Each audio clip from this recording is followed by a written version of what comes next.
Hi everyone, this is your RJ Sarika and I hope you all are doing great today.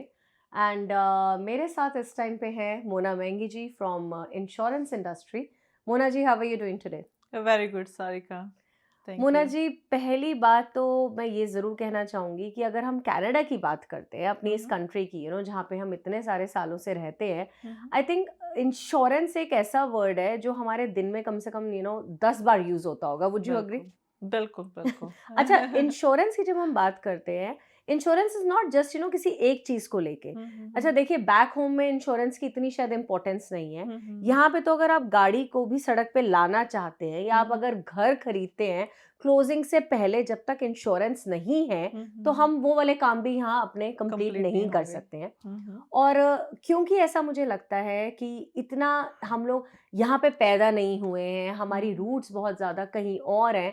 तो जब हम हम्म, इस country में आते हैं तो हमारी लाइफ से रिलेटेड जो इंश्योरेंस की एक बात होती है, शायद कभी-कभी उस तरफ हमारा ध्यान नहीं जाता है क्योंकि हम्म, इतने पैसे नहीं होते हैं. हम्म, और इंश्योरेंस को रिलेटेड हम ये सोचते हैं कि भाई अगर इंश्योरेंस लेंगे और खर्चा बढ़ाएँगे और उन चीज़ों की तरफ ध्यान नहीं देते हैं. बट हम्म, ऑफ कोर्स ज़िंदगी तो ज़िंदगी है, कितनी बार बिल्कुल। कुछ ऐसा हो जाता है कि तब हमें लगता है कि भाई इस तरफ अगर ध्यान देते तो कुछ ऐसी ज़िंदगी में मिसहैप्स हैं दैट्स जिनसे ट्रू। हम अपने आप को बचा पाते. हम्म, तो सबसे पहले तो आई नो कि इंश्योरेंस इंडस्ट्री में आपका बहुत बड़ा नाम है और आई डोंट नो कितनी इंश्योरेंसेस आपने की होंगी, उसका थैंक कोई यू। नंबर ना तो मेरे पास है ना मैं लेना चाहती हूँ.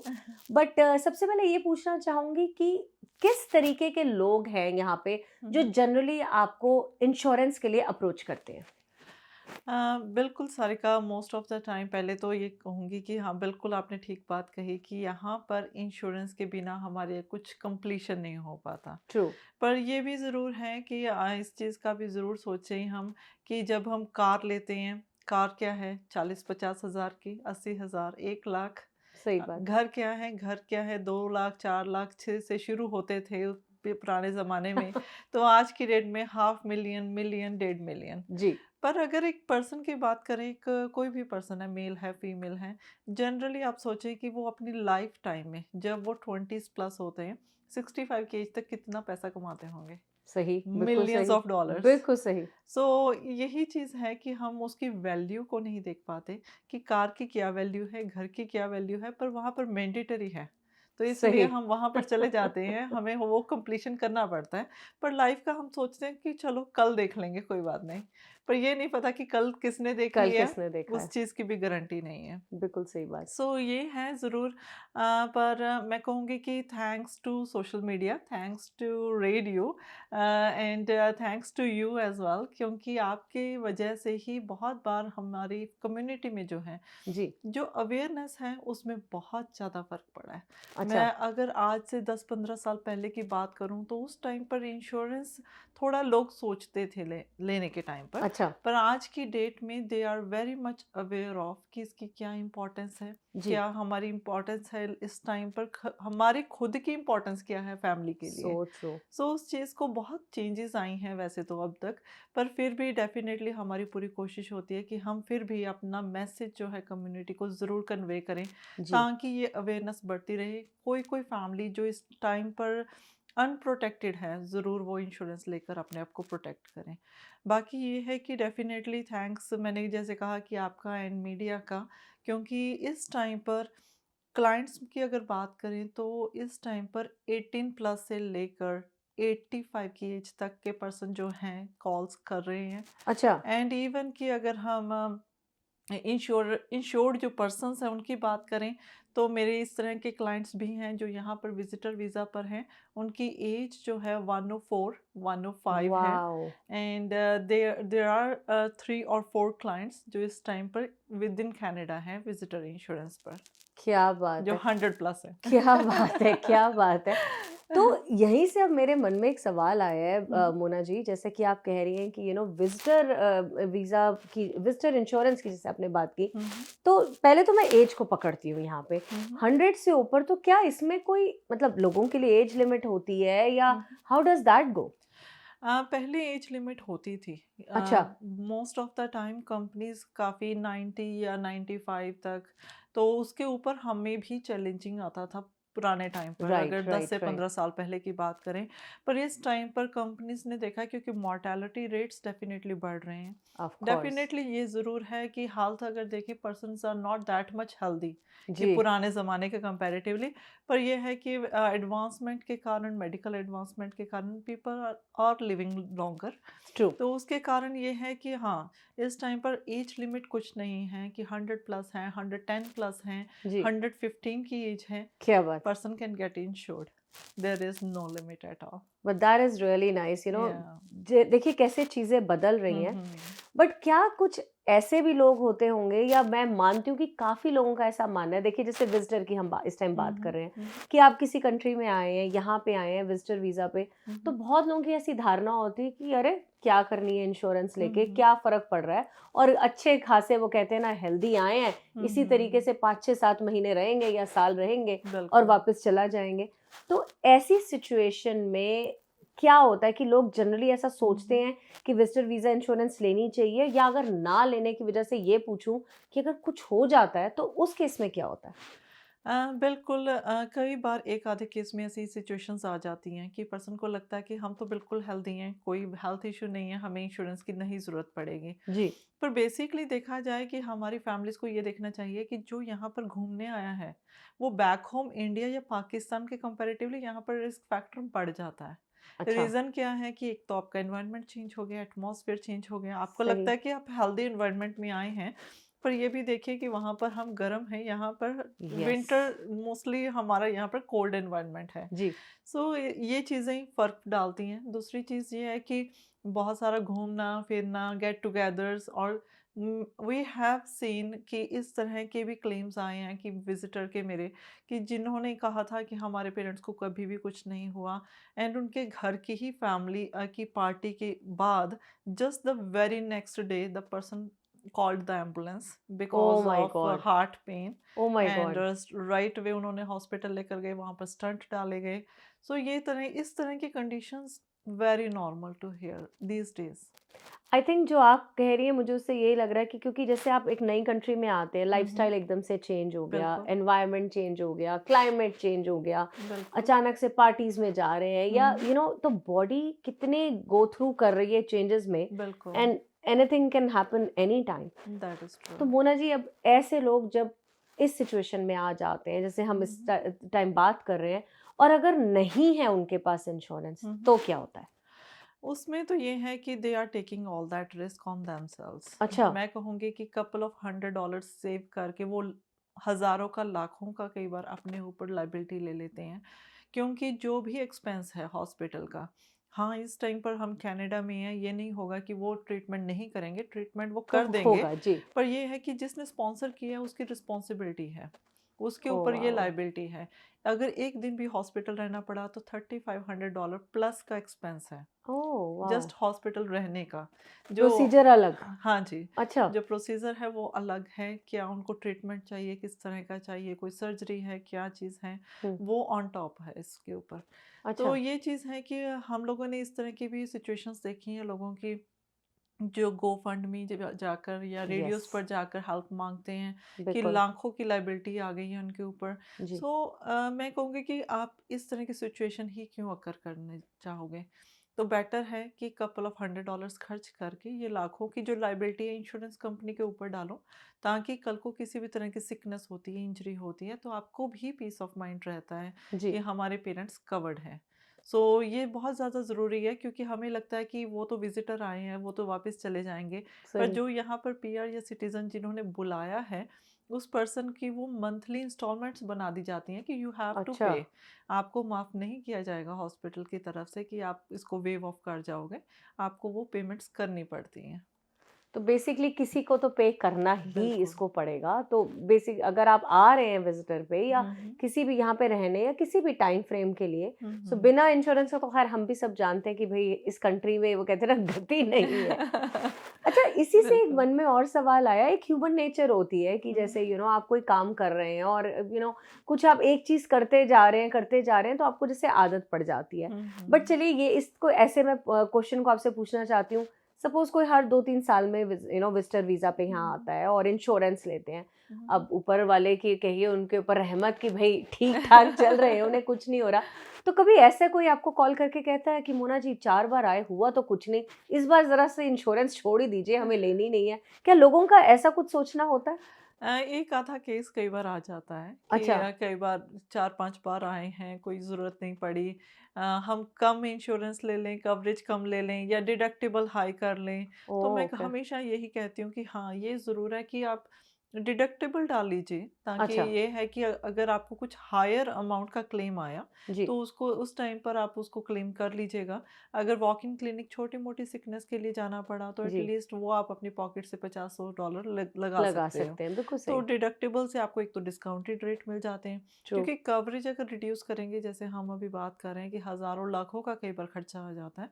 तो अगर आज की डेट में हम, अगर मैं बात करूं कि कोई 10,000 15,000 की अगर कोई पूछे, तो हमें भी आजकल हैरानी होती है, क्योंकि आज की डेट में जो कवरेज अमाउंट है 50,000 100,000 प्लस चल रही हैं। वाओ! क्योंकि जिस तरह इन्फ्लेशन हर जगह हिट हुई है, तो मेडिकल के लिए भी हिट हुई है। बिल्कुल, पर दैट ये इज़ है सो कि ट्रू। हमारे पास हेल्थ कार्ड है, तो हमें रियलाइज़ नहीं नहीं होता उस होता। चीज़ का। जी, जी। पर अनफॉर्चुनेटली जो लोगों को इस तरह की सिचुएशंस आकर खड़ी होती हैं, तो उनको ज़रूर पता चलता है ये क्या एक्सपेंस है। अब मोना जी देखिए, अब ये तो कहे बगैर मैं नहीं रह सकती, थोड़ा-सा जुगाड़ तो हम लोगों के दिमाग में चलता ही चलता है। और जैसा कि आपने कहा कि बहुत बार होता है कि हुँ, लोगों को एजुकेशन नहीं है या इस चीज़ की ज़रूरत नहीं समझते हैं कि भई इंश्योरेंस हमें लेने की ज़रूरत पड़े। हुँ, हुँ, कितनी बार होता है कि लोग यहाँ पे आएँ और जैसा कि आपने कहा कि आते ही जैसे कोई ऐसी बात हो गई कि भई कहीं गिर गए या कोई ऐसे हार्ट में प्रॉब्लम आ गई या हुँ, कुछ है, तो ऑफ कोर्स दिमाग में फटाफट एक प्लान आता है कि आज इंश्योरेंस पॉलिसी को फ़ोन कर लेते हैं, कंपनी को, पॉलिसी आज मिल जाएगी और हुँ, क्लेम हम कल से स्टार्ट कर देंगे। हुँ, तो पहले तो मैं ये समझती हूँ कि भई ये करना मेरे हिसाब से बिल्कुल गलत है, क्योंकि आप बिल्कुल, देखिए एक तरीके से नॉन एथिकल काम कर रहे हैं। बिल्कुल। बट अगर ऐसा कुछ होता है, तो ये दोनों पार्टीज़ इसमें कैसे इन्वॉल्व होती हैं और इसके बाद होता क्या है? बिल्कुल ठीक कहा सारिका, ये माइंड में कई बार लोगों के आ जाता है, पर क्या होता है कि वैसे तो एज़ अ एडवाइज़र हम कहते हैं कि जब आप यहाँ पर आते हैं, जी, उससे पहले पॉलिसी करवाइए। सही। रीज़न क्या है? जब आपके पेरेंट्स, ग्रैंड-पेरेंट्स ट्रैवल कर रहे हैं, इन जी। ट्रांज़िट हमारा तो एक इस तरह के भी क्लेम्स आ चुके हैं कि रास्ते में एयरपोर्ट पर जब स्टे थी, तो वहाँ पर वो पर्सन फेल डाउन हुए एंड ओह वहाँ वाओ! पर उनको बैक के ऊपर चोट लगी, इतनी फ्रैक्चर हुआ, नॉट जी। चोट, फ्रैक्चर हुआ। ओह! एंड इंग्लैंड की एम्बुलेंस के थ्रू वो हॉस्पिटल गए अच्छा, एंड वो सारा खर्चा इंश्योरेंस कंपनी ने कवर अप किया। सही। सो यही बेनिफिट है अगर आप पहले से लेते हैं। अब ये चीज़ कि हाँ, पहले नहीं ली और यहाँ पर आकर इस तरह की सिचुएशन आ जाती है, ये होता है कि इंश्योरेंस कंपनीज जैसे कि 100 साल से भी पुरानी हैं, कोई 100 साल बिल्कुल। 150 साल पुरानी कंपनीज हैं। सो इन्होंने ये सब कुछ देखा हुआ है अच्छा। कि ये चीज़ें कैसे अक्कर होती हैं, कि आप जी, ह्यूमन ऑफ़ नेचर कोर्स, क्या है। बिल्कुल। सो उसके हिसाब से मैं कहूँगी कि हाँ, डेफ़िनेटली ये चीज़ों को आप बिल्कुल भी मन में मत लाएँ, क्योंकि रीज़न क्या होता है कि ये आज की इंश्योरेंस पॉलिसीज़ ऑनलाइन प्रोसेस है सारा, कि आज की डेट में अगर आपने पॉलिसी करवाई है, जी, तो आज की ही डेट क्या टाइमिंग्स पर आपने पेमेंट की है, वो सिस्टम पर चढ़ जाती है। ठीक है। एंड जब आप अगर किसी सिचुएशन में किसी पर्सन को इस तरह की सिचुएशन आई, उन्होंने आज पॉलिसी करवाई, पहले तो हमारा एज अ एडवाइज़र क्वेश्चन होता है कि इस टाइम पर कोई मेडिकल अटेंशन तो नहीं है आपकी क्लेम करने के लिए। बिल्कुल सही, हम ये एक डिक्लेरेशन पर जाते हैं, एक ट्रस्ट पर जाते हैं। Of course. पर जब आप अगर कोई पर्सन नहीं भी बताए, तो वो बाद में हॉस्पिटल चले जाते हैं अच्छा, एंड डॉक्टर के पास जाएँगे, हॉस्पिटल जाएँगे। ऑब्वियसली कहीं न कहीं उनके मुँह से ये ज़रूर निकलेगा कि कब चोट लगी थी, कितनी देर हुई है, 12 घंटे हुए हैं, 24 घंटे हुए हैं। जी, तो हर एक इंश्योरेंस कंपनी जो है, जब यहाँ पर पर्सन लैंड कर जाता है, तो उसके बाद अगर आप पॉलिसी करवाते हो, 48 आवर्स से लेकर 8 डेज़ का वेटिंग पीरियड होता है। ओह! अच्छा, 2 दिनों से लेकर 8 डेज़ का वेटिंग पीरियड, मतलब ये है कि अगर आज पर्सन ने पॉलिसी करवाई, डिपेंडिंग हम किस इंश्योरेंस कंपनी से डील कर रहे हैं, बिल्कुल सही तो बात। उस वेटिंग पीरियड में अगर हुआ है, तो वो कवर नहीं करेंगे। That is in the okay, exclusion. तो ये लोगों को शायद इन्फॉर्मेशन ही नहीं होती हाँ है। जी। और अगर जैसा कि हमने बोला कि जुगाड़ दिमाग में अगर आ गया कि अगर सपोज़ कोई गिर गया है, तो हुँ, वही बात हुँ। है कि आप कितने दिन तक उस चोट को रख के बैठे रहेंगे, बिल्कुल, जाना तो पड़ेगा आपको इलाज कराने। बिल्कुल। एंड प्लस ये भी है कि जब आप हॉस्पिटल में जाते हो तो उस टाइम पर जो भी पर्सन बताता है कि कब चोट लगी, क्या हुआ, कब से सिकनेस शुरू हुई, कितने टाइम से शुरू हुई, जी। डॉक्टर ने वही रिपोर्ट आगे इंश्योरेंस कंपनी को भेजनी है। एंड इंश्योरेंस कंपनी को इजीली पता चल जाता है कि that was the exclusion period, waiting oh! Period and that will not be covered. तो हम तो सीधा ही पूछते हैं कि अगर ऑलरेडी कुछ हो चुका है तो आप अपने प्रीमियम के लिए पैसे मत खराब मत कीजिए। कीजिए। तो अगर आपने पहले भी परचेज़ नहीं की तो अब भी मत लीजिए। ये तो यही है कि आप आने से पहले ही पॉलिसी करवाइए ताकि कोई वेटिंग पीरियड नहीं होगा, रास्ते में भी कवरेज होगी इन ट्रांज़िट, सो आप अपने आप को फुल प्रोटेक्टिव फ़ील करेंगे। जैसे कि कह रहे हैं ना, आपने बोला कि 100-150 साल तो कम से कम इन कंपनीज़ को हो गए हैं। भई हुँ, दे वर हुँ। नॉट बोर्न यस्टरडे कि हम बिल्कुल। किसी तरीके के तिकड़म लड़ा के सोच लें हुँ, कि हुँ, अगर हुँ। हम आज क्लेम डाल दें तो शायद हमें इसका इंश्योरेंस से पैसा कवर हो जाएगा। ऐसा कुछ नहीं कुछ होता नहीं है होगा, कि भई बिल्कुल। जिन्होंने पॉलिसीज़ डिज़ाइन की हैं, they are of course smarter than जिन्होंने दैट क्लेम इज़ डाले ट्रू, हैं। येस, ये दैट इज़ बिल्कुल ट्रू। सही बात है। और बस यही दिमाग में आता है कि हम लोग ऐसी चीज़ों में जाते ही क्यों हैं? जैसे हुँ, कि हुँ। हम अभी यही बात कर रहे हैं कि हर छोटी-छोटी चीज़ को हम इंश्योर कराने की कोशिश करते हैं, हुँ, तो हुँ। अपनी बॉडी के लिए या अपने लव्ड वन्स के लिए हम कभी ऐसी चीज़ नहीं सोचते हैं। बिल्कुल। मोना जी, हमारी कंट्री में इंटरनेशनल स्टूडेंट्स हुँ, हुँ। बहुत आते हैं हुँ, हुँ। और ऑफ कोर्स मुझे खैर इतना नहीं इस बारे में पता है कि उनकी क्या कवरेज होती है नहीं। हुँ, बट हुँ। आजकल इतना ज़्यादा सुनने में आती है ये वाली बात कि जब इंटरनेशनल स्टूडेंट्स जब यहाँ हुँ, पे हुँ। आते हैं तो उनकी इंश्योरेंस को लेके लोगों को क्लैरिटी नहीं होती है। हुँ, और हुँ। आप देखिए, जैसे आपने गो फंड की बात करी, बिल्कुल। आजकल हम बहुत बार देखते हैं कि गो फंड मी में अकाउंट्स की वो इन्फॉर्मेशन आई होती है हुँ, कि हुँ। भाई कोई स्टूडेंट आए, कोई मिसहैप हो गया, in fact in the hmm. Occurrence of death, कि hmm, there was hmm. No coverage और व्हाटसोएवर। हुँ, हुँ, तो हुँ। इसमें पहले तो मेरा आपसे ये सवाल है यहाँ पे कि क्या इन लोगों को प्रॉपर इंफॉर्मेशन नहीं मिलती है हुँ, या हुँ। ये लोग इस चीज की तरफ ध्यान नहीं दे पाते? बिल्कुल सारिका, क्या है कि इंटरनेशनल स्टूडेंट्स क्या है कि मोस्ट वेलकम कि यहाँ पर आते हैं, जी। दैट्स बहुत खुशी की बात है कि बच्चे अपना फ्यूचर, ब्राइट फ्यूचर के लिए यहाँ आते हैं। ट्रू। पर क्या होता है कि हमें भी पता है कि बैक होम कंट्री में उस टाइम पर उनको एक्साइटमेंट ही इतनी होती है कि हम जा रहे हैं कनाडा। बिल्कुल सही। सो इस इन चीज़ों की तरफ वो उतना डीपली सोच ही नहीं पाते, ना वो ना उनके पेरेंट्स। ओ। अनफॉर्चुनेटली क्या होता है कि हमारे एक माइंड में एक धारणा बनी होती है कि ये तो जवान बच्चे हैं, इनको क्या होगा। बिल्कुल सो सही। ये हम कहें कि टच वुड कभी भी उनको कोई भी किसी भी तरह की प्रॉब्लम ना आए। जी। पर ये है कि एक ह्यूमन बॉडी है, ट्रू। कभी भी सिकनेस, कभी भी इंजरी, कभी भी किसी भी तरह का मिसहैप हो सकता है। एंड हम लोगों ने अनफॉर्चुनेटली बहुत सारे इस तरह के केसेस देख चुके हैं जी। कि जिन केसेस में अनफॉर्चुनेटली पास अवे हो चुके हैं वो ओ बच्चे माय गॉड, बेचारे। या। सो उस केस में क्या है कि अब जो पेरेंट्स हैं बैक होम कंट्री में बहुत उम्मीदों से लोन्स लेकर, कर्जे उठाकर यहाँ पर भेजते हैं। बिल्कुल तो सही। हमें इस चीज़ों की रिस्पॉन्सिबिलिटी ज़रूर लेनी होगी। मैं तो हमेशा यही कहती हूँ कि जितने हमारे क्लाइंट्स हैं, कई बार हमारे लिसनर्स होते हैं रेडियोज़ पर, कि उनके भी नोन सर्कल में, चाहे फ्रेंड सर्कल में, रिलेटिव्स में कोई भी स्टूडेंट्स आ रहे हैं, तो उनको ज़रूर गाइड कीजिए। जी। 2 चीज़ें, एक तो मेडिकल इंश्योरेंस का क्या है कि कोई सिकनेस इंजरी होगी तो कवरेज हो। बिल्कुल ये सही। हम मानते हैं कि कॉलेज की तरफ से उनको जो फीस वो भरते हैं, जी। उसमें उनका मेडिकल एक्सपेंस बीच में मेडिकल इंश्योरेंस होती है। अच्छा। पर कुछ कॉलेजेस नहीं डिडक्ट करते प्रीमियम। ओके। एंड दूसरी चीज़ क्या है कि अगर वो डिडक्ट किया भी है प्रीमियम, अगर उनके पास मेडिकल इंश्योरेंस होगी भी, जब उनका सेमेस्टर ख़त्म होता है तो वो इंश्योरेंस भी ख़त्म हो जाती है।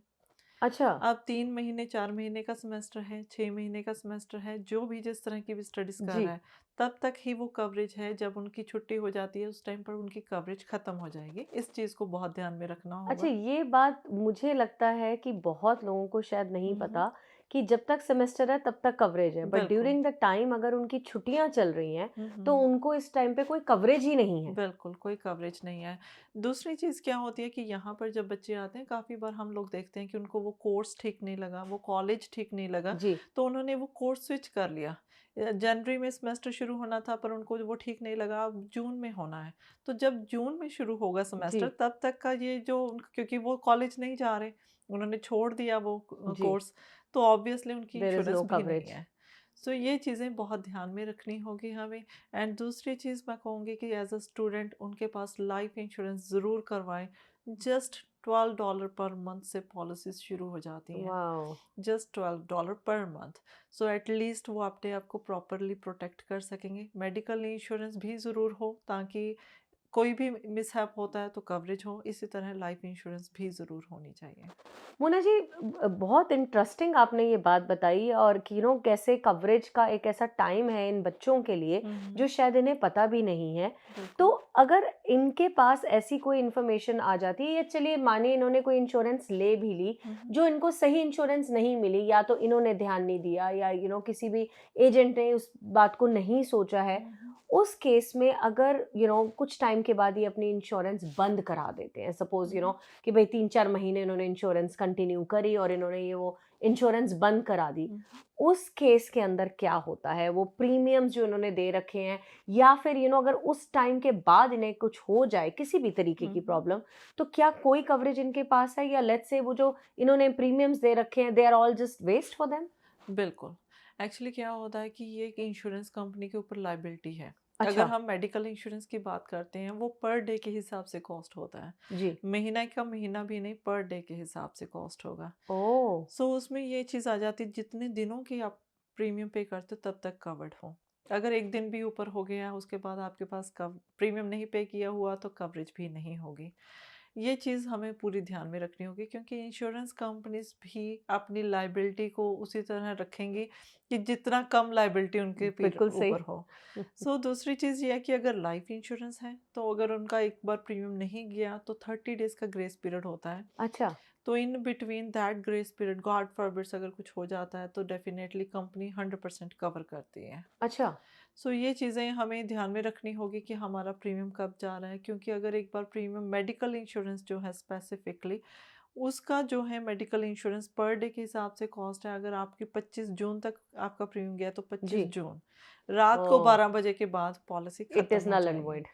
सो ये चीज़ें हमें ज़रूर ध्यान में रखनी होगी। कहाँ पे नॉलेज का गैप आ रहा है? क्योंकि जैसे अगेन मैं बार-बार वही मुद्दा उठा रही हूँ कि इतना कुछ आता है। अच्छा चलिए देखें, कोई मिसहैप हो जाए, डेथ हो जाए, उसके बावजूद भी आप देखिए आजकल कितने इंटरनेशनल स्टूडेंट्स के लिए ऐसे आपको इन्फॉर्मेशन मिलती है, मीडिया पे भी मिलती है, या गोफंडमी में मिलती है कि भई किसी बच्चे को कैंसर हो गया, या किसी तरीके का स्ट्रोक आ गया, और उनके पास पैसे ही नहीं हैं इलाज कराने के लिए।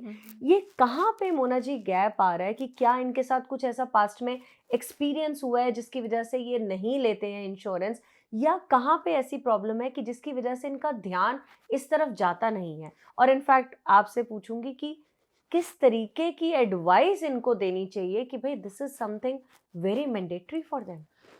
मुझे लगता है सारिका, क्योंकि जब ये इंटरनेशनल स्टूडेंट्स आते हैं, I totally agree, they are new here. Ji.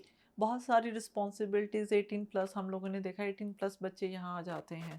So just 12th grade ख़त्म किया होता है, हम मानते हैं दैट इज़ वेरी लाइक बहुत छोटी एज है। बहुत छोटी एज है। सो उस टाइम पर मैं कहूँगी कि हमारी जो फैमिलीज़ यहाँ पर हैं, हम जी। उनको ही ज़्यादा एक गाइड करना चाहेंगे, अवेयरनेस लेकर आना चाहेंगे कि आपके पास चाहे कोई रिलेटिव्स, फ्रेंड सर्कल में, कोई नॉन सर्कल में आपने कोई बेसमेंट रेंट पर दी है, एटलीस्ट उनको गाइड किया जाए। बताएं उन्हें। जी। सो बहुत सारे हमारे इस तरह के भी क्लाइंट्स हैं, जो जिनके यहाँ पर उनके कह लीजिए नेफ्यू, नीस, कोई जान पहचान वाले के बच्चे आए हैं, जो उनको बताते हैं कि हाँ, आप अपनी लाइफ इंश्योरेंस करवाओ।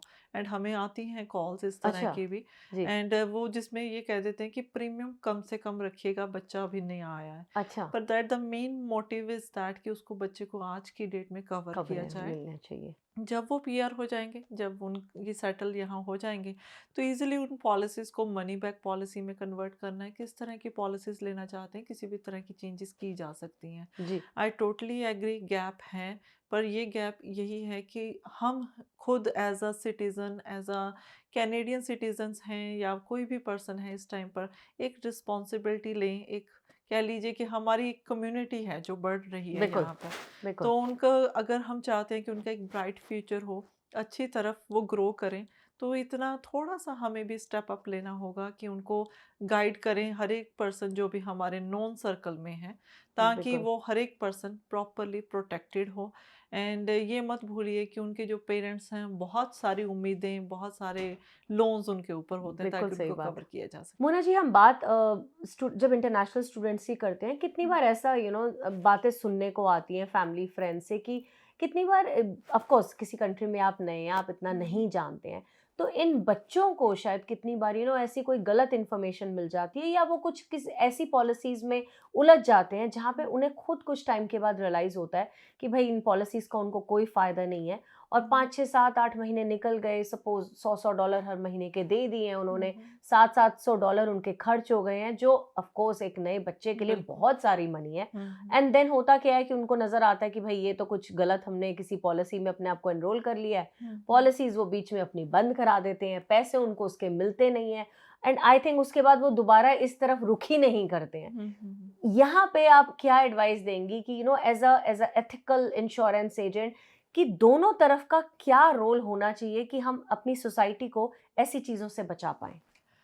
बिल्कुल सारिका, क्योंकि ये होता है कि हर एक तरह के पर्सन हैं। जी, अगर मैं एक एजेंट की बात करूं, एक एडवाइज़र की बात करूं, एज अ एडवाइज़र मैं हमेशा जो भी नया आता है, चाहे स्टूडेंट्स हैं, जी, हमारे पास वर्क परमिट पर भी आते हैं क्लाइंट्स, रिफ्यूजी स्टेटस पर भी आते हैं। जी, सो उनको हम हमेशा, मैं एज अ एडवाइज़र यही गाइड करती हूँ कि हाँ, आपके लिए ये ज़रूर अच्छा है कि जितनी जल्दी आप पेड अप पॉलिसी लोगे, क्योंकि जितनी सही, एज कम है उतना ही कम प्रीमियम पे करना पड़ेगा। जी, पर एज अ बिगनर, तो बिगनर जैसे मैंने पहले एग्जांपल दी कि $12 से पॉलिसीज शुरू हो जाती हैं जी, लाइफ इंश्योरेंस की, तो उस तरह एज अ बिगनर उनके लिए उस तरह की पॉलिसीज बेटर रहती हैं, ऑफ कोर्स, क्योंकि उन्होंने बहुत कुछ अभी करना होता है। उन्होंने कॉलेज की एडमिशन फीस देनी, उन्होंने रेंटल अपना कवर अप करना, बहुत तरह के एक्सपेंसेस कवर करने हैं। सो इसलिए अगर पहले उनको ये ज़रूर गाइड किया जाए कि अगर आपका बजट अलाउ करता है, तो आप इन पॉलिसीज़, पेड अप पॉलिसीज़ में जाइए, यूनिवर्सल पॉलिसीज़ में जाइए। जी, अदरवाइज़ प्रोटेक्शन हमें क्या चाहिए? Protection only. Yes, this is a time for their protection only. अगर उनका बजट इस टाइम अलाउ नहीं करता है, तो इजीली टर्म इंश्योरेंस में चले जाएं। टर्म इंश्योरेंस आज की डेट में 10 साल, 20 साल की, 40 साल की जी, भी ले लेंगे, जी, तो भी उनका मुझे लगता है कि $25-30 से ऊपर जाएगा नहीं प्रीमियम। बिल्कुल सही। सो मुझे लगता है कि अगर एटलीस्ट $1 अ डे भी सोच लेते हैं, तो वो भी उनको इतना हैवी नहीं लगेगा कि अगर $100 देना, $200 देना, मैं व्हिच इज़ अ बिल्कुल भी लॉट विद देम। रिकमेंड नहीं करूँगी। एक न्यू पर्सन, जो एक न्यू स्टूडेंट्स यहाँ पर आए हैं, हाँ, डेफ़िनेटली हो सकता है उनको बैक में कहीं फैमिली बहुत ज़्यादा सपोर्टिव है, बहुत ज़्यादा जी, फाइनेंशियली स्ट्रॉन्ग है, उनको बताना ज़रूर चाहिए कि हाँ, ये इस तरह की पॉलिसीज़ हैं, पर रिकमेंडेशन हमारी तरफ से यही होती है कि कम प्रीमियम देना पड़े।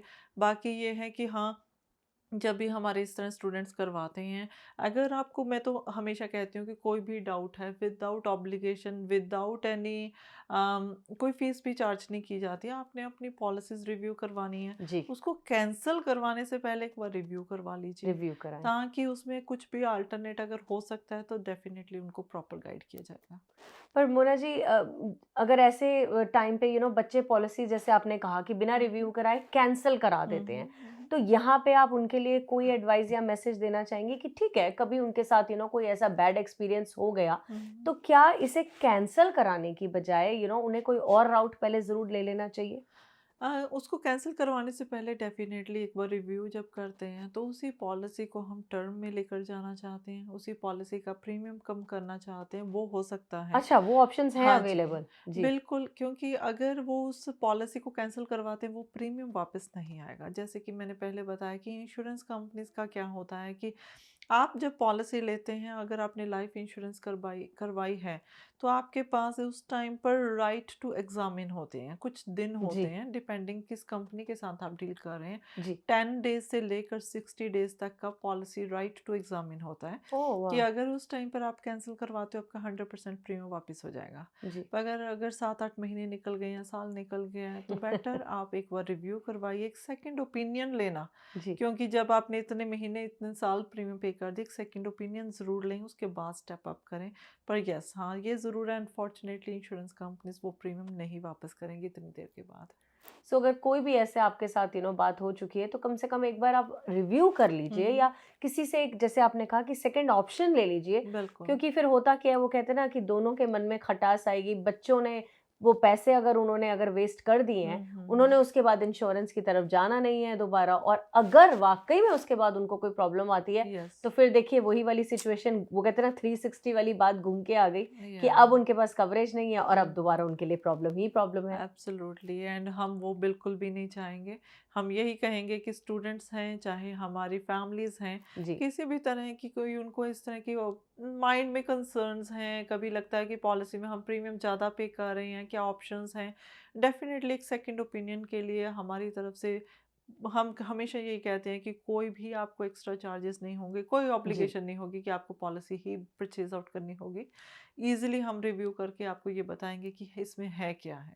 कि रिव्यू कराना बहुत इम्पोर्टेंट है। बिल्कुल। मोना जी, कनाडा में रहने का एक बहुत बड़ा बेनिफिट है इस कंट्री का, कि हुँ, भाई हुँ। हम सबके पास यहाँ पे हेल्थ इंश्योरेंस है। या फिर चलिए, मैं अगर पूरे कनाडा की बात इस टाइम नहीं भी करती, इसको थोड़ा सा सीमित करके ओंटेरियो में चलिए ले हुँ, आते हैं, हुँ। कि हम कहते हैं भाई हमारे पास तो ओहिप कार्ड है, और हमारे तो यहाँ पे हेल्थ बिल्कुल कवर्ड है, and we all are very proud of this. Yes, अच्छा। अच्छा, हमारा ओहिप कवर्ड है, और हम कितनी बार ऐसा भी सोचते हैं कि भाई कोई भी अगर हमारे साथ प्रॉब्लम हो जाती है, हुँ, तो हुँ। ओहिप है, हमारी दवाइयाँ भी कवर्ड होंगी, जॉब से लोगों के पास कुछ कुछ इंश्योरेंसेस भी होती हैं। हुँ, हुँ। इस रीज़न से हम लोग कभी भी क्रिटिकल इलनेस इंश्योरेंस की तरफ ध्यान नहीं देते हैं, या फिर अगर कोई इसके बारे में मेंशन भी करे, तो हम सोचते हैं क्रिटिकल इलनेस इंश्योरेंस की हमें ज़रूरत नहीं है, क्योंकि we are covered. Hmm, hmm. But Mona ji, यहाँ सवाल ये होता है, आर वी रियली कवर्ड? बिल्कुल ठीक कहा सारिका आपने, क्योंकि क्या है कि जो हेल्थ कार्ड है, जी, हमारा ओहिप जो है, जी, जिसके ऊपर हमें पूरा प्राउड है कि हमारे सारे खर्चे कवर हो जाएँगे। जी, बेसिकली अगर देखा जाए, हाँ, ठीक है कि हमारा वो खर्चे कवर कर लेता हॉस्पिटल का। पर अगर आज की डेट में हम ये भी सोचें कि कोई पर्सन जॉब कर रहा है, उसके पास ग्रुप बेनिफिट्स हैं। जी, मतलब ये है कि मेडिकेशंस अगर ज़रूरत पड़ी, क्योंकि क्रिटिकल इलनेस इंश्योरेंस क्या है कि उसमें 25 डिजीज़ेज़ कवर की जाती हैं। अच्छा, 25 डिजीज़ेज़ जैसे कि हार्ट अटैक है, स्ट्रोक है, ऑर्गन कोई फेल्योर हो जाता है, कोई जी, ऑर्गन फेल्योर हो गया, पर्सन वेटिंग लिस्ट पर है, पैरालिसिस हो गया है। सो वो 25 डिजीज़ेज़ में से एक भी डिजीज़ अगर डायग्नोस होती है, तो उस टाइम पर पर्सन को लंप सम बेनिफिट मिल जाता है। 100,000 की कवरेज ली थी, सही, तो $1,00,000 मिल जाएगा। जी, तो सबसे पहले ये माइंड में आता है कि अगर 1,00,000 मिलेगा, अगर किसी की बाईपास सर्जरी हुई है, 1,00,000 मिलेगा, तो उनको ऐसे लगता है कि हॉस्पिटल में तो कुछ पे नहीं करना, वो तो फिर किस कवर्ड है, जी, फिर किस लिए हमें चाहिए? तो ये सोचें कि अगर हॉस्पिटल कवर्ड है, पर जब पर्सन बाईपास सर्जरी करके घर आएगा, जी, एकदम से तो काम पर वापस नहीं जाएगा। बिल्कुल ठीक, दिन लगेंगे, महीने लगेंगे या साल लगेगा सही, रिकवरी के लिए। एंड जिस पर्सन को ये प्रॉब्लम आई है, उसका जो स्पाउस है उसको भी टेक केयर करनी पड़ेगी, उस पर्सन के घर रहना बिल्कुल, पड़ेगा, बिल्कुल। क्योंकि हमारे पास इंडिया की तरह नौकर चाकर तो है नहीं कि भाई कि कोई हेल्प है नहीं हाँ जिसको जी, हम अफोर्ड कर सकें यहाँ पे। बिल्कुल।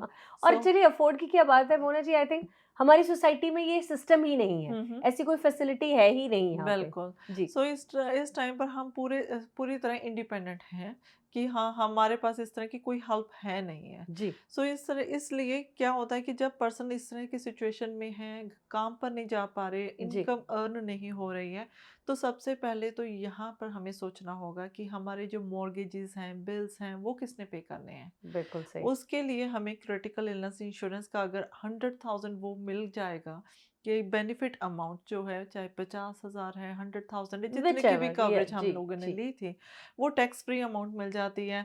चाहे पर्सन महीने बाद ठीक हो जाता है, 6 महीने बाद ठीक हो जाता है, एटलीस्ट उस टाइम पर उनके पास एक पीसफुली रिकवरी का टाइम मोड है टाइम है, बिल्कुल कि सही, मेरे पास एक इनफ फंड्स हैं, ये अपने खर्चों को मैं पूरा कर सकूँगा। जी, दूसरी चीज़ ये भी मैं एक चीज़ ज़रूर कवर अप करना चाहूँगी कि अगर जॉब की तरफ से ग्रुप बेनिफिट्स होते हैं, हाँ, मेडिकेशंस कवर होती हैं, हमें लगता है कि हमारी मेडिकेशंस कवर होंगी। सही, पर मेरे पास इस तरह के क्लाइंट्स अभी इस टाइम पर रहे हैं जिनको कैंसर डायग्नोज हुआ था, जी, एंड जो मेडिकेशंस थी कीमोथेरेपी के लिए 40,000 45,000 के आसपास की एक्सपेंसेस आए हैं, एंड वो चीज़ें जो है, एक्सपेंसेस जो हैं, वो मेडिकेशंस आपके ग्रुप बेनिफिट्स नहीं कवर करते। वाओ! क्योंकि जो आपकी ग्रुप बेनिफिट्स हैं, अगर उसकी आज आप अपने ह्यूमन रिसोर्सेज को कॉल करके भी देखें, तो जी, मैक्सिमम मेडिकेशंस जो हैं वो 3000 4000 तक कवर करती हैं। बिल्कुल। वो भी ये लाइफ थ्रेटनिंग वाली नहीं कवर करेंगी, ये एक्सक्लूजन में होंगी। सो इसलिए अपने आप को प्रॉपर प्रोटेक्ट करना तभी होगा अगर आप क्रिटिकल इलनेस इंश्योरेंस लेते हैं।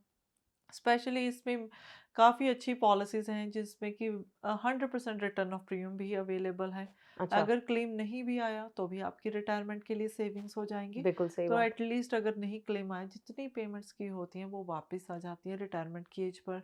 जो भी एज आप आज की डेट में चूज़ करते हैं, 65 75 की एज, तो एटलीस्ट प्रोटेक्शन सेविंग्स दोनों हो जाएँगी। ओहिप के ऊपर डिपेंडेंट रहना वो अच्छी बात नहीं रहेगी, क्योंकि हमें अपने फाइनेंशियल प्लानिंग खुद ही करनी पड़ेगी।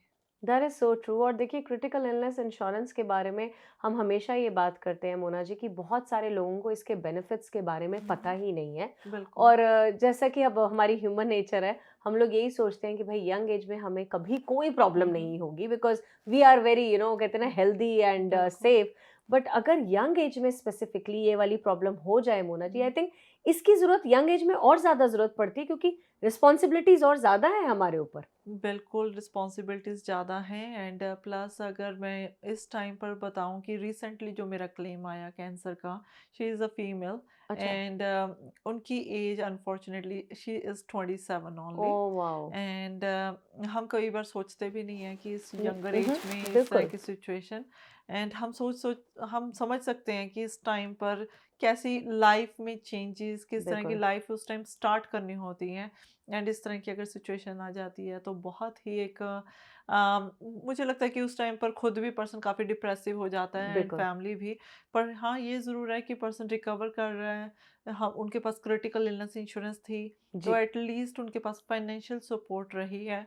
तो very true. At least person recovery की तरफ ज़्यादा ध्यान दे पाएगा। तो हाँ, ये ज़रूर है कि जो यंगर एजेस हैं वहाँ पर हमारे पास लाइबिलिटीज़ भी, हमारे ऊपर लाइबिलिटीज़ भी ज़्यादा होती ज़्यादा हैं, है, रिस्पॉन्सिबिलिटीज़ ज़्यादा होती हैं। यंगर फैमिलीज़ में मोस्टली स्पाउस कई बार हाउसवाइफ हैं, तो सो ट्रू। एक बंदा ही काम कर रहा है घर में, बच्चे भी छोटे हैं। जी, सो ये सारी चीज़ें हमें ज़रूर देखनी होंगी। इसीलिए मैं हमेशा कहती हूँ कि not only the money back plans, आपके पास एक प्रोटेक्शन होनी चाहिए, ताकि अगर कोई क्लेम आता है तो कल को ये नहीं कोई पूछेगा कि मनी बैक पॉलिसी थी या टर्म थी। बिल्कुल सही। आपको ये पूछेगा कि आपके पास इंश्योरेंस थी। सही या नहीं। तो मोना जी अब यहाँ पे फिर एक और सवाल मेरे मन में आता है। देखिए चलिए अगर आपने कैंसर की बात करी, हुँ, हुँ। जनरली ऐसा मेडिकली माना जाता है कि अगर किसी को एक बार भी कैंसर हो गया तो वो बंदा हाई रिस्क में हुँ, चला हुँ। जाता है कि भई उसकी रीअकरेंस हो सकती है या हुँ, हुँ। उसको कोई और प्रॉब्लम्स आ हुँ, सकती हैं। हुँ। चलिए किसी ने क्रिटिकल इलनेस इंश्योरेंस ले ली, उन्हें क्लेम भी मिल गया और अब वो बेटर भी हो गए हैं। हुँ, हुँ। बट ऑफ कोर्स ज़िंदगी तो अभी हमारी चल रही है, हुँ, हुँ। हमें इंश्योरेंस और कवरेज तो अभी भी चाहिए। तो बिल्कुल। इस केस में क्या उनके लिए कोई ऐसे प्रोडक्ट्स अवेलेबल हैं कि अगर एक बार उनको कोई ऐसा लाइफ थ्रेटनिंग डिजीज़ हो गया, हुँ, तो हुँ। आगे चल के भी क्या इंश्योरेंस पॉलिसीज़ उनको कवर करती हैं? बिल्कुल सारी का इस तरह की हैं इंश्योरेंस कंपनीज़ जो कि स्टैंडर्ड मार्केट के अलावा जो स्टैंडर्ड इंश्योरेंस कंपनीज़ हैं, जो कि सिर्फ हेल्दी पर्सन्स को ही कंसीडर करती हैं, उसके ऊपर की जो इंश्योरेंस कंपनीज़ हैं इस टाइम पर जो रिस्क फैक्टर, जी, जो हाई जी। रिस्क में आ जाते हैं, उनको कवर करने के लिए इंश्योरेंस कंपनीज़ हैं, अच्छा, जो लाइफ इंश्योरेंस भी प्रोवाइड करती हैं। किसी जी। को पास्ट में हार्ट की, कैंसर की, डायबिटीज़ की, किसी भी तरह की सिचुएशंस आ चुकी हैं, आज की डेट में अपने लिए लाइफ इंश्योरेंस करवाना चाहें, क्रिटिकल इलनेस इंश्योरेंस करवाना चाहें, अच्छा, फॉर्च्यूनेटली दिस टाइम पर हमारे पास बहुत सारे ऑप्शंस हैं। That is nice. अगर आज से 10-15 साल पहले की बात करें, उस टाइम पर लाइफ इंश्योरेंस नॉन मेडिकल की अगर बात करते हैं, जिनको इस तरह के हेल्थ कंडीशंस आ चुके हैं, जी, हार्डली मुश्किल से कंपनीज 150,000 की कवरेज प्रोवाइड करती थी उस टाइम पर। जी, पर आज की डेट में जैसे जैसे इन्फ्लेशन बढ़ रही है, लाइबिलिटीज़ बढ़ रही हैं, कंपनीज इस टाइम पर 1 मिलियन तक की मैक्सिमम कवरेज दे रही हैं। जी। बाकी डिपेंड करता है एलिजिबिलिटी, कितना टाइम हुआ है पर्सन को, कब से उनकी हेल्थ स्टेबल है, उसके हिसाब से डेफिनेटली। पर ये ज़रूर है गारंटेड वो अपने आप को ज़रूर कवर कर सकते हैं।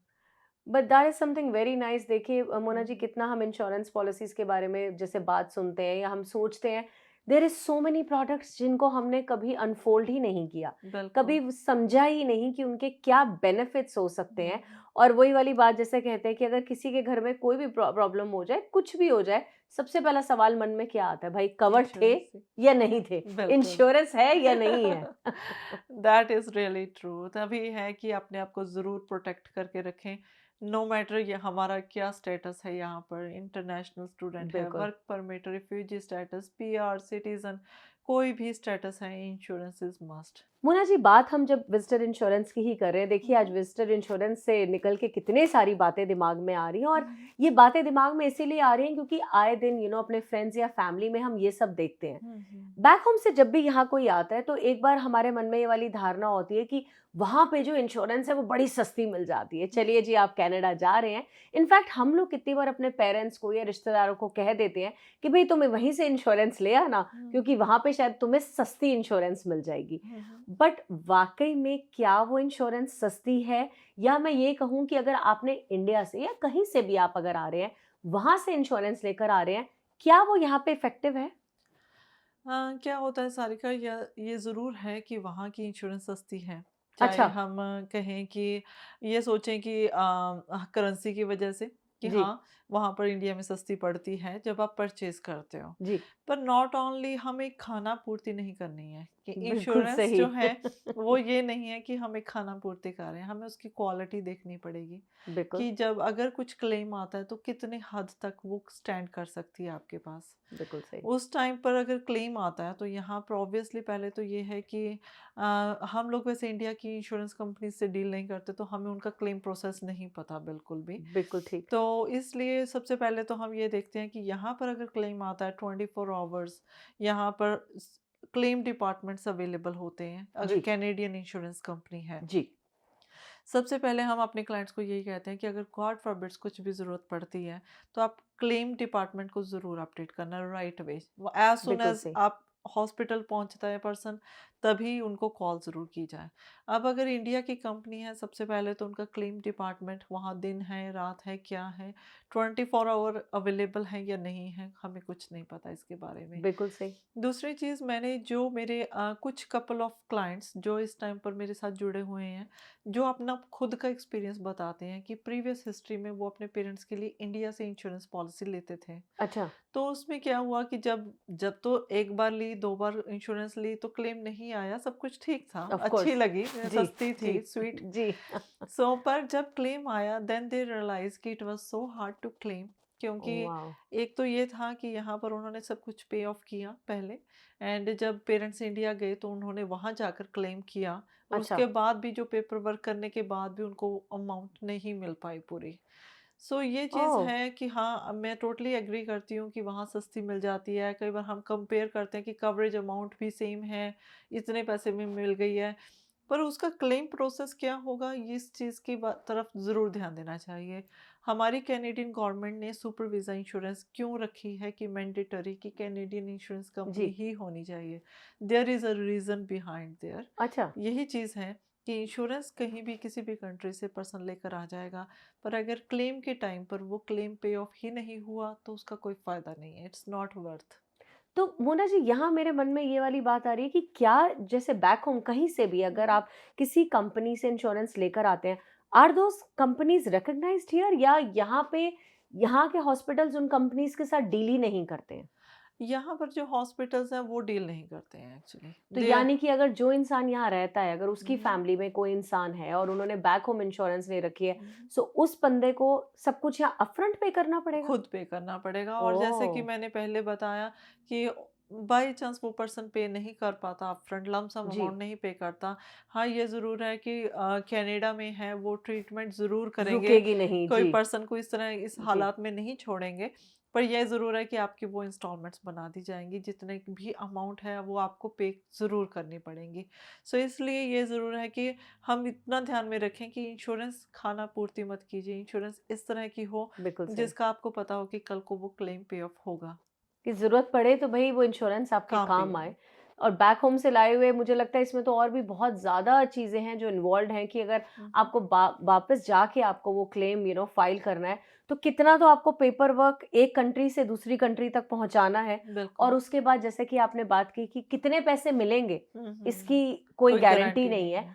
और सपोज आप यहाँ पे अपने किसी फ्रेंड्स के यहाँ आए हुए हैं, तो दूसरी एक काइंड ऑफ एम्बेरसमेंट तो नहीं कहूंगी, बट एक बॉदरेशन हो जाती है बिल्कुल। कि वो आपके बिहाफ पे यहाँ पहले पूरे पैसे पे करें, हम्म। और जब कभी आपको जाके वो पैसे मिलते हैं तब आप उनके साथ उनका क्लेम सेटल करें। बिल्कुल ठीक कहा आपने। एंड नॉट ओनली कि फ्रेंड्स, मैं तो कहूँगी कि इवन पेरेंट्स ग्रैंड पेरेंट्स भी जब यहाँ यस, पर आते वेरी हैं ट्रू जी। तो अपने बच्चों को देखते हैं कि कितना हार्ड वर्क कर रहे हैं सभी लोग, तो वो मनी अर्न करके लाते जी। हैं। जी। तो कोई भी पर्सन नहीं चाहेगा कि उनके ऊपर आकर वो बर्डन बने। तो मैं कहूँगी कि हमारी खुद की रिस्पॉन्सिबिलिटी है कि हम प्रॉपर अच्छी पॉलिसी लें, इंश्योरेंस पॉलिसी इस तरह की लें, ताकि कल को पेरेंट्स को भी ये फील ना हो कि हम इनके ऊपर एक बर्डन, एक्स्ट्रा बर्डन छोड़कर चलें। मोना जी, देखिए हमने कितने सारे रीजंस इस टाइम डिस्कस करे हैं कि अगर आपने इंश्योरेंस नहीं ली है और उसके बावजूद भी आपका, जैसे आपने बताया कि कनाडा में ट्रीटमेंट किसी को भी डिनाई नहीं होता है, तो बिल्कुल। ट्रीटमेंट तो यहाँ पे आपका गवर्नमेंट या हमारे हॉस्पिटल्स करेंगे ही, बट इंश्योरेंस ना लेने का क्या एक और ऐसा नेगेटिव इफेक्ट हो सकता है कि आपने इंश्योरेंस नहीं ली और आपने कोई इलाज करा लिया, तो बिल तो आपको पे करना पड़ेगा।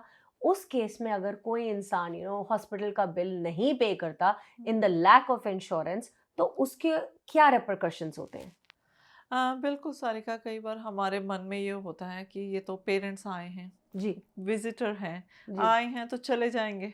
अगर ट्रीटमेंट हो भी गया तो हम लोगों ने ट्रीटमेंट करवाया और वो वापस चले जाएंगे। जी। पर इसमें ये चीज़ आ जाती है कि जब भी हम, चाहे पेरेंट्स हैं, ग्रैंड पेरेंट्स हैं, किसी रिलेटिव्स, फ्रेंड्स, किसी को भी हम इनवाइट करते हैं, स्पॉन्सरशिप लेटर जब भेजते ओह हैं, अच्छा। मीन्स कि आप उनको स्पॉन्सर कर रहे हो, उनकी गारंटी ले रहे हो कि अगर उनको किसी भी तरह की ज़रूरत पड़ी, you are the responsible person for that. बिल्कुल सही। चाहे वेडिंग के लिए 15 दिनों के लिए बुलाया है या 20 दिनों के बुलाया है, तो जी। वो आपके ऊपर एक रिस्पॉन्सिबिलिटी है।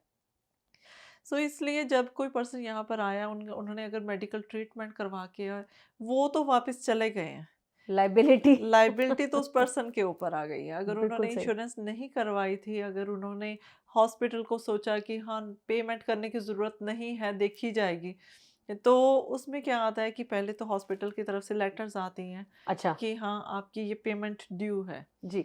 तो पेमेंट ड्यू है, उसके बाद ये है कि उनको फिर आप अगर कहते हो कि मैं नहीं पे कर सकता, तो उसको मंथली इंस्टॉलमेंट्स में बना दिया जाता है। ओके। फिर भी अगर कोई पर्सन नहीं पे करेगा तो डेफिनेटली कलेक्शन कॉल्स। ओह सो ओके। कलेक्शन कॉल्स की तरफ से आपको कॉल्स आनी शुरू हो जाती हैं। It gonna hit your credit score. And सभी को पता है कि हमारा एक बहुत बड़ा एक एसेट है क्रेडिट स्कोर। बिल्कुल सही। अगर वो एक बार हिल गया तो मुझे लगता है 5 से 10 साल इजीली लग जाते हैं कि पर्सन रिकवर करते करते, वापस जी। सेट होते जी। उनको बहुत टाइम लग जाता है। सो इसलिए मैं कहूँगी कि जैसे हम लोगों ने शुरुआत में बात की कि कपल ऑफ $100 को बचाते बचाते इतनी बड़ी लाइबिलिटी, लाइबिलिटी ले ली जी। इतनी बड़ी स्ट्रेस हम लोगों ने ऑलरेडी, हम लोग सोचते हैं कि यहाँ पर इतनी स्ट्रेस है, हम भाग दौड़ करते हैं दिन रात। तो इस तरह की छोटी छोटी जो स्ट्रेसेस हैं, इनको जी। हम अवॉइड कर सकते हैं, रिड्यूस डाउन कर सकते हैं। तो इससे बेटर है कि हम इंश्योरेंस पॉलिसी लें एंड प्रॉपर प्रोटेक्शन करें अपने आप बहुत को। अच्छी बात मोना जी, देखिए मैंने तो वैसे ही मेरे मन में सवाल आया था, बट देखिए घूम फिर के बात वहीं आ जाती है कि अगर हमने एक प्रॉपर कवरेज ले रखी हो तो ये बिल्कुल। सारी बॉदरेशन से भी बच जाएंगे। और जैसा डेफिनेटली। कि आपने कहा, पैसे तो अल्टीमेटली पे करने पड़ेंगे, so why not just pay to the insurance company and let them take care of all the stress. और अगर एब्सोल्युटली। कोई भी क्लेम आ जाता है then they are sitting there, of course आप उतने पैसे नहीं दे रहे हैं अपने प्रीमियम में। तो बिल्कुल। ये जो एक मिथ है, ये बहुत जरूरी है कि लोगों को पता हो कि ऐसा नहीं होता है कि भई आपने पैसे नहीं दिए तो आप छूट जाएँगे। वो पूरा टाइम आपके साथ ही चलेगा जब तक पेमेंट होगी नहीं। बिल्कुल, वो आपको छोड़ेंगे नहीं। वी आर इन कनाडा, चाहे टैक्सेस हैं, चाहे पेमेंट्स हैं, हमें करनी ही पड़ेंगी। Mona ji, first of all thank you so much आज हमें यहाँ पे जॉइन करने के लिए। और मोना जी के माध्यम से हमने एक बार फिर से अपने सारे ही श्रोताओं को और जितने भी लोग हमें इस टाइम पे देख रहे हैं, उन्हें ये बताया है कि इंश्योरेंस की कितनी इंपॉर्टेंस है। किसी भी तरीके की अगर आप इंश्योरेंस के बारे में सोचते हैं, जैसा कि मोना जी ने कहा है, एक बार कंसल्ट ज़रूर कीजिए, क्योंकि कुछ कहते हैं ना, 100, 200, $400 बचाने के लिए शायद हम कितनी बार बहुत सारे हज़ारों लाखों डॉलर्स का नुकसान कर लेते हैं। इंश्योरेंस अपने लव्ड वंस के लिए हमें चाहिए और हमेशा चाहिए। इसके कितने बेनिफिट्स हैं, अगर अब भी आपके मन में कोई भी सवाल है तो आप हमारे कमेंट सेक्शन में जाके मोना जी के लिए ये सवाल भी छोड़ सकते हैं, या फिर ये भी कोशिश ज़रूर करेंगे कि आगे आने वाले दिनों में अगर आपके कोई भी सवाल है उसके लिए मोना जी को एक बार फिर से वापस लेकर आएंगे और उन सारे ही सवालों का जवाब ज़रूर देंगे। मोना जी, जाते जाते कोई गोल्डन वर्ड्स आपकी ज़बानी? बिल्कुल सारिका, बस जाते जाते इतना ही कहूँगी कि जितनी जल्दी हम अपने आप को, अपनी फैमिली को प्रोटेक्ट करते हैं, दैट्स द मेन एसेट। बिल्कुल। क्योंकि हम लोग कई बार सोचते हैं कि आज की डेट में मैं अगर कोई भी पर्सन है, मैं मिलियन डॉलर कमाऊं तो आगे अपनी फैमिली को वो हम पास ऑन करके जाएंगे। जी। पर अगर आज किसी ने अपनी मिलियन डॉलर की लाइफ इंश्योरेंस करवाई हुई है, कल को गॉड फॉरबिड्स उस पर्सन को कुछ कल को हो जाता है तो जी। वो million dollar automatically pass on हो जाएगा। सो सो वो भी टैक्स फ्री। सो ये चीज़ें हम चाहते हैं कि सभी गुड विशेस देते हैं सभी को, किसी को भी इस तरह की ज़रूरत ना पड़े, पर यह है कि अपने आप को प्रोटेक्ट करना बहुत ज़्यादा ज़रूरी है क्योंकि हमें कुछ नहीं पता कि कल क्या होना है। सो इसलिए अपनी प्रोटेक्शन इज़ मस्ट। आप बाकी हमारे लिसनर्स को, हमारे व्यूअर्स को किसी भी तरह के कंसर्न्स हैं, हमें कभी भी कांटेक्ट कर सकते हैं any time. Thank you so much Mona ji for joining us today. और एक बार फिर से हमारे सारे ही व्यूअर्स के लिए, कोई भी आपके मन में सवाल है कमेंट सेक्शन में अपना सवाल ज़रूर छोड़िए। बहुत जल्दी आप लोगों के लिए एक बार फिर से आपकी आरजे सारिका। Thank you.